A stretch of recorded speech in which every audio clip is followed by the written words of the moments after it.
Great. Well, hi, everybody. I'm Ashley. I'm the founder and CEO of One Village. I am thrilled to have you guys all here today because this is going to showcase exactly the type of high quality coaching and great expert advice you're going to get on our platform. We hope that you walk away today with a few chunks of knowledge that can help you get a better night's sleep. And just to give you a little bit of background about why we have sleep on the platform. So One Village was founded after my own experience with cancer, where people kept telling me, well, just get a therapist. And I said, it's not a therapist that I need. Yes, that can absolutely be a congruent part of care. But what I needed was help sleeping better. I needed help with my mindset. I needed help navigating the insurance maze. And so forth. And so what we bring you at One Village is unlimited access to these qualified experts who are often very difficult to find and not covered by most insurance, even though we know scientifically that sleep is at the root of every single condition, from mental health to chronic diseases like cancer, and getting better sleep can improve every one of those conditions. So without further ado, I'm going to hand the mic over to Kelly Day O'Brien, our amazing sleep coach, who's going to walk you through a journey to slumber. Thanks, Kelly. Thank you, Ashley, and I'm excited to be here, and we've got a good bit of stuff to cover, so let's just get right to it. If we advance the slide, we'll get a sense of what our agenda is for today. So we'll start with just some basics around sleep science. This can help set the context for gathering all of this information we have about sleep and just kind of distilling it down so that it feels like something approachable, and you can figure out where you are in this spectrum and start to optimize and prioritize your sleep with this sleep science.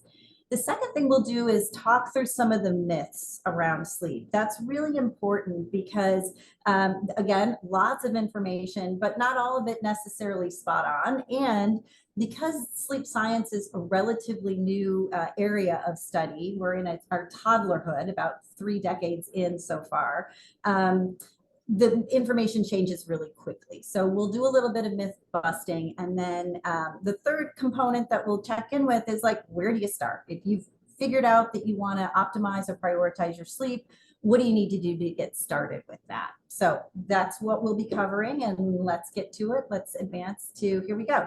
All right, so I think it's helpful to discern between sleep disorders, which is over here on the right side of the screen, and sleep disturbance, which is on the left side. So we'll start over on the right side.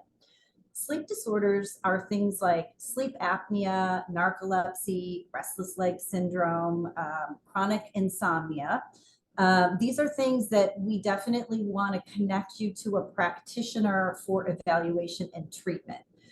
So these, and this is not an exhaustive list. These are just some of the highlighted ones that we see relatively frequently.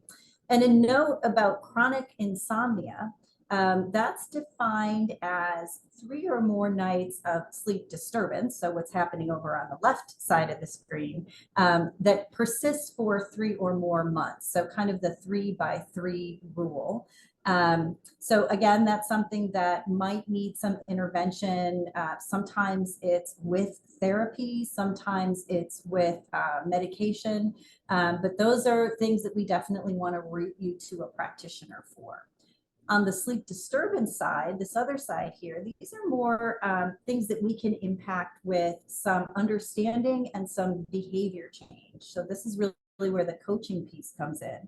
And there oftentimes is crossover between these two areas. So in the coaching setting, we'll kind of discern, okay, what do we need to really pull in, get a diagnosis around, and what's in your control? What are these things that we can change?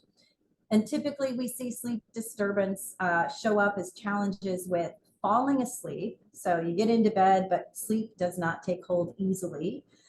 Staying asleep, you may fall asleep just fine, but then find you're waking up frequently and for prolonged periods throughout the night. And then there's this third component, which is feeling rested. So maybe you fall asleep okay, and you don't necessarily feel that you're waking up too many times throughout the night. However, you might not feel rested when you go to start your day. and or you may not have the energy that you want or need to do all the things that you want to do throughout your day. So there's just this feeling that you're not fully recharged, that battery just isn't there. And really what sleep disturbance ends up being is more of an acute situation of insomnia. So instead of chronic insomnia, it's acute insomnia, which we all will experience at some point in our lives. Yes, even sleep coaches will experience some acute insomnia because life is life. We have children, we get puppies, we're caregivers, we get new jobs, we travel. Those things can all disturb our sleep. All right, let's dive into a little bit of the science. What we're looking at here is the architecture of what we'd like to see in the ideal night of sleep. And if you've done any digging around sleep or investigating around your sleep, if you've had a sleep study, if you have a sleep tracker, this probably doesn't look unfamiliar, but we're going to unpack just some of the more nuanced pieces around this. The first thing I want to point out is if you look along that bottom line where it says hours, it might look as though we're recommending 10 hours of sleep, which is not the case. We've literally just stretched this a little bit so that we can see better into the nooks and crannies of what's happening there. Typically, we're looking to fit this architecture into anywhere between 6.5 and up to 9 or 9.5 hours of sleep. And we'll talk about that a little bit more later in the presentation. And then I think the next thing to know is that that top line where it says awake is part of those sleep cycles, those 4 to 5 sleep cycles that we move in and out of throughout the night. Wakefulness is not a separate state. It's kind of baked in. However, we do want it to look a certain way. So we'll start with that. We'll go over to the very left-hand side here where it says awake.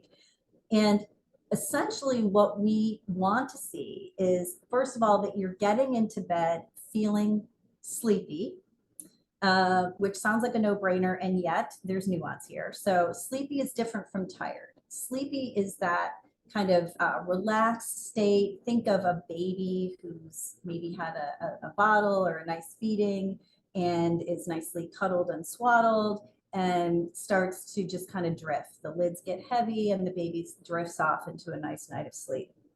That's what we're going for.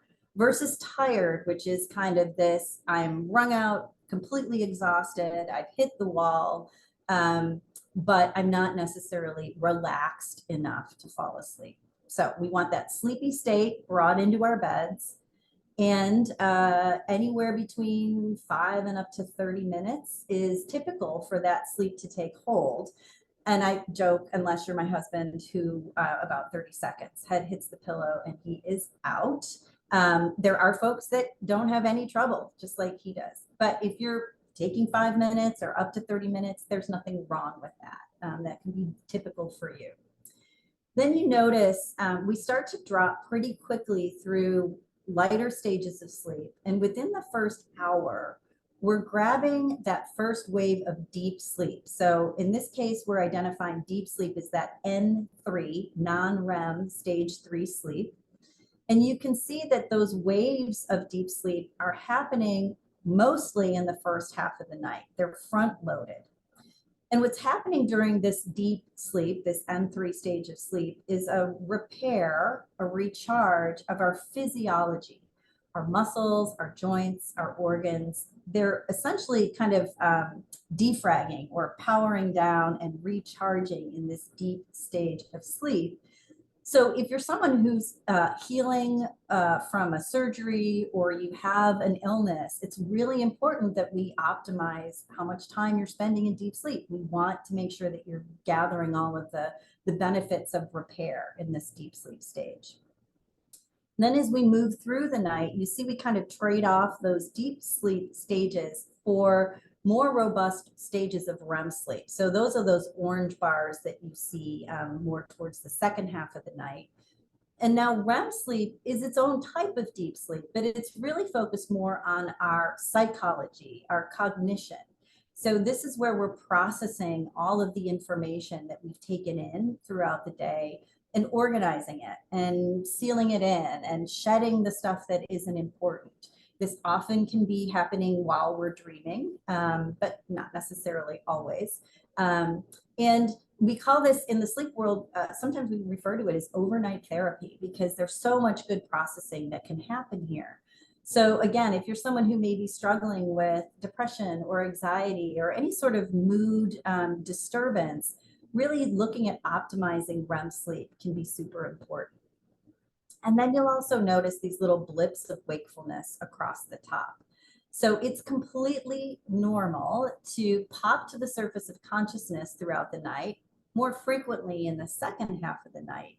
I call these comfort checks. These are little opportunities to rise to the surface, check in, roll over, use the bathroom, shed a blanket, poke a snoring partner, to get yourself comfortable again.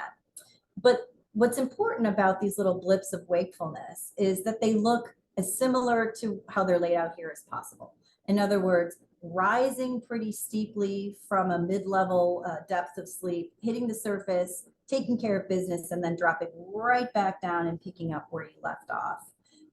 If you're noticing that you're waking up several times throughout the night and these are prolonged periods of wakefulness, or you're struggling to fall back to sleep, then that's something that we would look at. What's a confounder here, and what can we do to help mitigate that?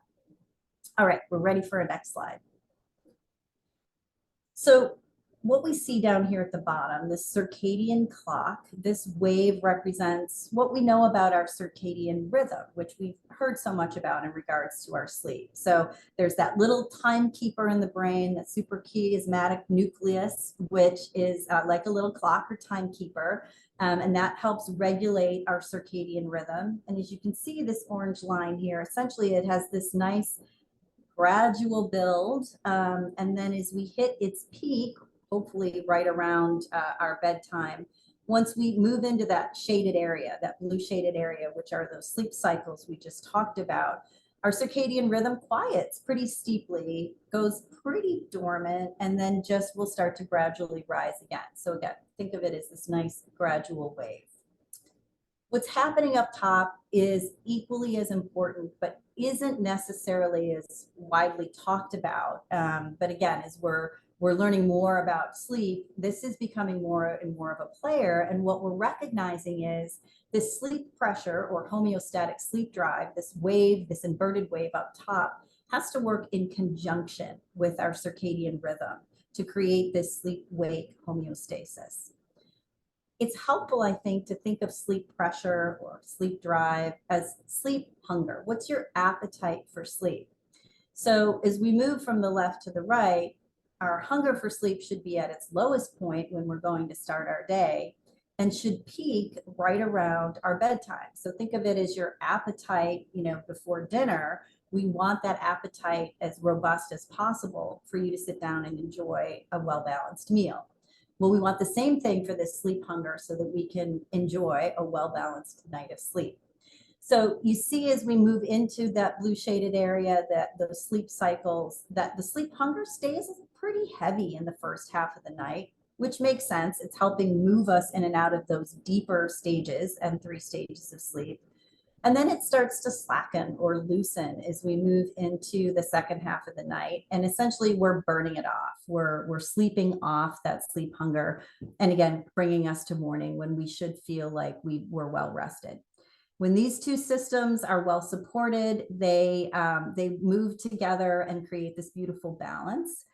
When that balance gets wonky or out of whack, we take a look at what might be in play. I think a great example of where that sleep pressure really came to everyone's consciousness, even if they didn't realize it, was in the early stages of the pandemic. We had so many of those things that help us build our sleep hunger pulled out of the mix. Our routines were upended. We weren't going to the gym. We weren't connecting with people. Then we throw in the fact that those indicators for our circadian rhythm were thrown out of whack too. We were eating at all different times of the day, not getting up and doing our normal routine. So the homeostasis got really out of whack. And there was almost a global crisis around sleep disruption or sleep disturbance. We call it, in some cases, we refer to it as coronasomnia or COVID-somnia. So once schedules started to normalize again, we started to see that abated a little bit. And for others, some of these things stuck around. So that may be you, and we can certainly unpack that as we go. All right, we're ready for our next slide. So let's do a little myth busting. Let's start with that 8 hours. We hear so much about 8 hours being the magical number. Folks are striving to get 8 hours of sleep. However, 8 hours really just represents the average amount of sleep that most people need to effectively move through all of those sleep cycles. So because it's an average, that means you could be someone who, with a great night of sleep of 6.5 hours, feels awesome and is getting everything you need out of sleep. Or you might need closer to 9 or 9.5 hours of sleep. And sometimes you don't even know. And that's something we'll discuss a little bit later on. How do you figure that out? But what we do know is the extreme end.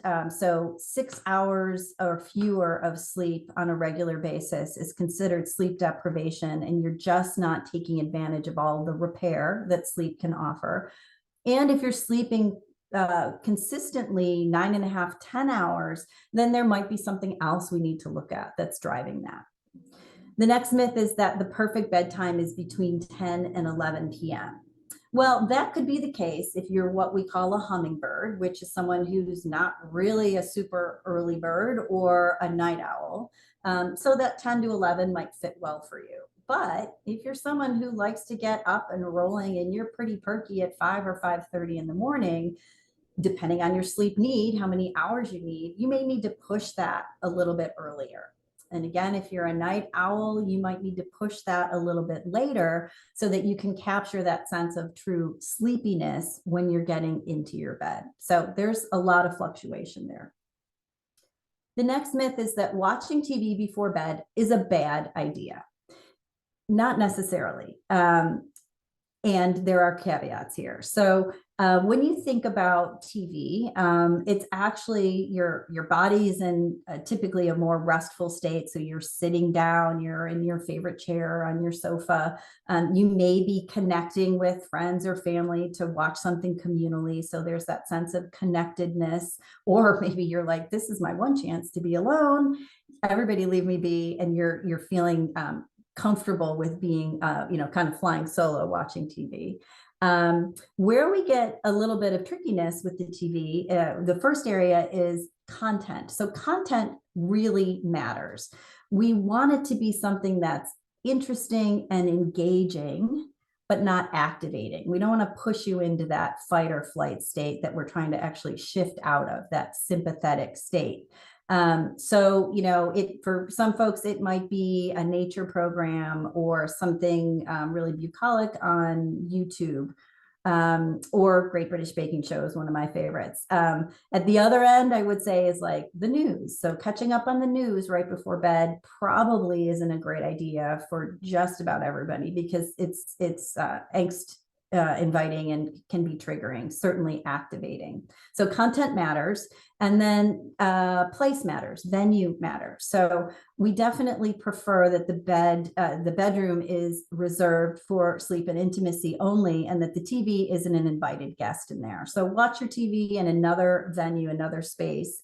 Get that nice sleepiness built up, and then take that sleepiness into your bed or bedroom. The next myth is that we need less sleep as we age. That's not really the case. Once our sleep need is set, we typically in our late 20s, early 30s, that's how much sleep we're going to need pretty much forever. But what we do see is that it can be harder to capture that or grip onto that sleep need as we get older into our 60s and 70s and beyond. So at that point, we look at how do we help support building some sleep hunger in some different ways so that we can stay as close to that sleep need as possible. And the last myth that we're going to tackle today is that we should be putting a lot of effort into getting good sleep. And you may be like, well, Kelly, all you've done is tell us how important sleep is. What do you mean I shouldn't be putting effort into it? The first rule of sleep, we call it the golden rule, is that it cannot be forced. So if we're forcing ourselves to get a good night's sleep or to have sleep look a certain way, essentially we're going into that activated state, we're striving. And so sleep tends to hold back. So while we want to set the behaviors and the atmosphere and the environment up for supporting sleep, we then want to kind of, in this case, let go of our grip around it and just let sleep happen as naturally as possible. We're built for sleep, so we just want to kind of step out of the way. All right, next slide. So here we've got some different areas that impact our sleep. Some are ones that you may be more familiar with. Others might be like, oh, I didn't, would like to know more about that. So it would be helpful if you're able to just type into the chat which of these maybe is the most appealing. For the sake of time, I don't know that we'd be able to get to all of them, and I'd love to tackle those that feel most pressing for folks. So if you don't mind, you can just type into the chat, and then looks like we've got we've got stress, we've got food, stress or alcohol. All right, let's start with stress. It almost is like the elephant in the room, our dear friend stress. So we certainly know that when we're in an acute stressful situation, so health related or job related shifts or stress, that's going to impact all areas of our life, including our sleep. And we've all had disruption from stress. But chronic stress, so we start to absorb stress and maybe change our threshold around stress, that can factor in as well. And that's where it really gets tricky in regard to our sleep, because if it's acute stress, we know that once the situation is sorted out, then typically we can default back. But if we just keep kind of absorbing it, essentially what's happening is it's harder for our bodies then to shift from that sympathetic activated state to the parasympathetic rest and digest state. The way our bodies are wired around sleep is still pretty much the way we were wired back when we lived in the cave, when the biggest stressors really were procurement of food and running from whatever animal might be chasing us. The rest of it was pretty low key. Our modern life, we are constantly getting bombarded with stress. So in the coaching realm around sleep, we'll look at, first of all, what are the stressors in your life? What might be acute? What might be more chronic stress? And then we'll dive into what's in your stress management toolkit. And this is where it gets really interesting and surprising, because there may be some gaps in the toolkit, things you used to do that used to bring you joy or pleasure or inspire awe, that can help reduce the stress and then make it easier to shift from that sympathetic into that parasympathetic rest and digest state. So lots of interesting conversations come up when we start to dive into stress and your stress management tools. There are myriad tools, but no one right tool for each person. So no cookie cutter here. And we would really dive into, what's missing in your toolkit and how do we fill that gap. I think the other one was, I think there was some talk about caffeine and alcohol. So quickly around caffeine, it absolutely does impact our sleep. And the general rule of thumb is that depending on our own individual metabolism, the half-life of caffeine can be anywhere between, 6, 8, and beyond hours. And that you really need to experiment a little bit with where your half-life might be. So I know for me personally, I really need to cut my caffeine off well before noon so that it doesn't impact my sleep. Things to consider: if you're more of a morning person and you need to get to bed earlier, then an earlier cutoff for caffeine is important. I think the interesting thing about caffeine is that plenty of people have said to me, Kelly, I don't have any trouble with caffeine. I can drink a cup of coffee right before bed, full strength, and fall asleep just fine. No trouble falling asleep. However, we're in coaching around sleep, so there's something about their sleep that isn't optimal or ideal. And often what's happening is, while they're not struggling to fall asleep, the caffeine is preventing them from moving elegantly or fully through those different stages of sleep. And so they're not optimizing those sleep stages and feeling less than rested when they go to start their day, which then does what? it inspires them to need more caffeine to get going and running and do their thing. So we definitely want to, just follow the science around this. And it's pretty clear that caffeine does impact our sleep. And you may be someone who has to slowly but surely dial back the timing and the amount of the caffeine.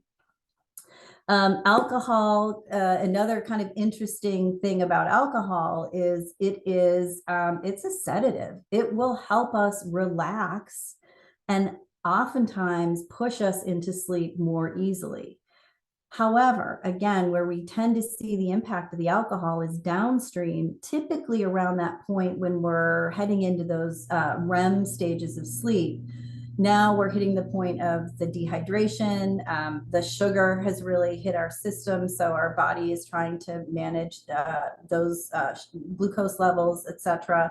We're thirsty, we have to go to the bathroom. So now that second half of the night is really disrupted by the alcohol, which is oftentimes why, even if it's just a drink or two, we still feel pretty foggy the next day. And that's because we really, we had a lot of fragmented or disrupted REM sleep. So we're just kind of murky. REM just didn't really do its job. Food. So the general rule of thumb is about a 3 to 4 hour buffer between your last large meal and your bedtime. When you think about it, food is fuel, it's activation. Not only does it give us energy, it also initiates a lot of processes on the cellular level to deal with all that energy and deliver the nutrients and the micronutrients. So now our body's in this kind of quasi-activated state. So that said, the flip side is if you're someone who feels that you don't sleep well because you're hungry, then there are certain foods that you could eat closer to bedtime as a very light snack that could support feeling a little bit fuller and not having any detrimental impact on your sleep. And that can be things like nuts and seeds, high quality dairy, if you tolerate dairy well in small amounts, legumes, things like kiwi and bananas. They have micronutrients that can be supportive of sleep if you do feel you need a snack before bed. All right. If there are lingering things I didn't tackle, there'll be a way at the end for us to connect. I do want to move on to our next slide, just for the sake of timing. Where do we start? So if you're interested in optimizing your sleep and you're not exactly sure what needs to happen next, start to get familiar with how much sleep do you actually need. Are you an 8-hour person or fewer or more? And a great way to do that is think about those times when you feel well rested. So maybe that's on the weekends, or maybe that's when you've been on vacation, or maybe it was 12 years ago before you had your first child. How much sleep were you getting then? That's probably a good place to start. And then we can adjust from there. Getting to know your chronotype, early bird, night owl, or hummingbird. And then fixing your ideal schedule based on that and on this next point. What are your non-negotiables? You may be a night owl who has to get kids on the bus at 6:30 in the morning. So what do we do about that? How do we get you into a place where you're further along the spectrum towards meeting your natural predisposition around sleep? Because you can't get rid of the kids, the pets, the job, or the sleep partners. The next question is to ask yourself, what is likely having the biggest impact on your sleep quality? Is it stress? Is it concerns about your health or your job? Is it a chronic health condition? Once we know what's having the biggest impact, we can work with that and build out around that. And then the last piece is always, is there something else going on here? Is there a sleep disorder at play? And do I need to reach out to somebody for screening and treatment of that? All right, time is tight. I guess the question and answer period, if there are some lingering questions, Ashley, I'll kind of defer to you in terms of timing. If we want to continue, or if we advance to the next slide, this QR code will allow us to connect. You're welcome to schedule a session, or you can connect with me via email through the One Village site, and we can dive in a little bit more deeply.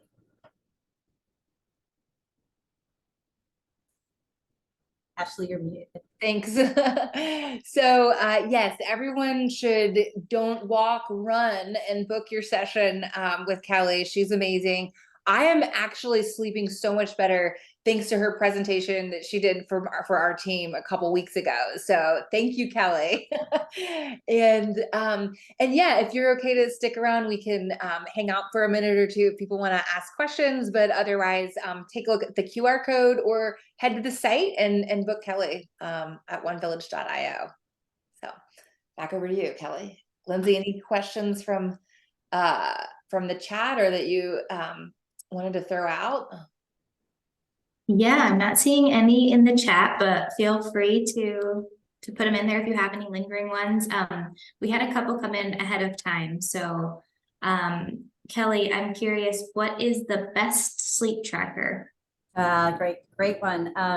There are so many different versions. So watches and rings and bands, and even some beds are sophisticated enough to do some sleep tracking. Honestly, the best sleep tracker would be to go and have a sleep study.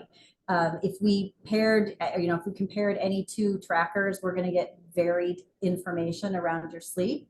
That said, it's not a bad thing to do a little bit. I have a watch here that gives me a little bit of data, but the importance is to not let the data color your own experience. So I will always ask a client, how do you feel you slept? Forget about the tracker. Let's just get the, I slept great. Because oftentimes someone will think like, I think I slept really well. I feel pretty good. However, my tracker says I didn't get enough REM or I didn't get enough deep sleep. And now we've got this effort or this striving around sleep. So using it as a framework, if you're someone who finds that, that level of analysis or data is helpful, great, go for it, but use it in conjunction with how you feel. If you're someone who can have the data get in their heads a little bit, then take a fast, around the data and just step off and really just check in. Are you able to do the things you want to do during the day? Are you feeling your best? Are you feeling your sharpest? And use that as your guideline. Looks like we had a question from the chat.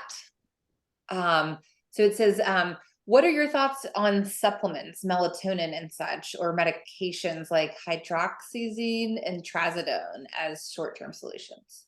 Yeah, so and I love that short-term solutions, because really sleep aids are ideally for acute situations that the behavior isn't going to solve. Long-term use really becomes problematic, because then we really do kind of lose the elasticity around our ability to grab sleep on our own. Again, it's a natural process. However, there are life circumstances where you may need a little assistance, but not, ideally not for long-term. So that's kind of more the prescription piece. The supplement piece, kind of all over the place. Melatonin tends to be the most widely understood in terms of its exact or its connection to sleep. We need to develop and build melatonin, our own natural stores of it, to help support our ability to manage our circadian rhythm. So studies show that small amounts of melatonin, again, ideally, shorter term versus longer term, can have some helpful impact. What we don't want to do are high doses of melatonin, because then we can start to signal to our body, hey, we don't need to make our own melatonin because we're getting this exogenous melatonin on board. And we really don't want to hijack our own natural melatonin. If we're getting outdoors during the daytime, that's a great way to support development, I should say, the release of your body's own melatonin. And then oftentimes, again, the foods we eat can be supportive as well. So I don't particularly recommend supplements directly for people. However, if you're working with somebody who you feel really confident in terms of their guidance around supplements, go for it. Well, thanks everyone. Any other questions, burning questions? If not, thank you, Kelly. Thank you, team, for making this possible. Big thanks to Leah and Leslie, who and Leah, who and Lindsay. Too many L's. Big thanks to our team who made this happen. This was awesome. So we'll see you next month. Very good. Bye, guys. Bye.